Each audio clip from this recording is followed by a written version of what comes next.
Praise the Lord. মই আপোনালোকৰ কাৰণে এটি বাক্য পাঠ কৰিব লৈছো আৰু হেয়ে হৈছে পাচনি কৰ্ম 3 অধ্যায় আমি 1 পৰা ইয়াত 10 পদলৈকে আছে কিন্তু গোটেইটো পাঠ নকৰো ইয়াৰ বিষয়ে মই অকমান আপোনালোকক ক'ব খুজিছো যে ইয়াত এনেকুৱা এজন মানুহৰ কথা আছে যি এজন মানুহ ভিখাৰী এজনৰ কথা আছে আৰু সেই ভিখাৰীজনক প্ৰত্যেক দিনা কি কৰে এটা মন্দিৰৰ সুন্দৰ তাত লিখা আছে যে সুন্দৰ গেটৰ ওচৰত লৈ পেলাই সদায় দিন সেই ভিখাৰীটোক ৰাখি দিয়ে আৰু সেই ভিখাৰীটো সদায় দিন ভিক্ষা বিচাৰি থাকে যি মানুহবিলাকে মন্দিৰলৈ আহে বা সেই ধৰ্ম ধামলৈ আহে সেই মানুহবিলাকৰ পৰা তেওঁ ভিক্ষা দিনবিলাক কটাই থাকে কিন্তু এদিন ঈশ্বৰৰ দাস দুজনে সেই মন্দিৰলৈ আহে দুজনৰ নাম হৈছে পিতৰ আৰু জোহন সেই দুজনে যেতিয়াই সেই মন্দিৰৰ ভিতৰলৈ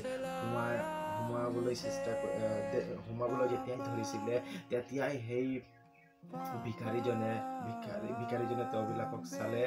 আৰু তেওঁবিলাকে দুজনেই ভিখাৰীজনক চাই পেলাই ক'লে তোমালোকে মোৰ ফালে চোৱা বুলি ক'লে তাতে সেই ভিখাৰীজনে তেওঁ দুজনৰ ফালে চাই পেলাই কৈছে মানে কোৱা নাই মনতে চিন্তা কৰিছে যে কিবা এটা পাম বুলি দুজনৰ পৰা কিবা এটা পাম বুলি তেওঁ মনতে আশা কৰিলে আৰু আশা যেতিয়া কৰি আছিলে তেতিয়া পিতৰ আৰু জোহনে তেওঁ কৈছে যে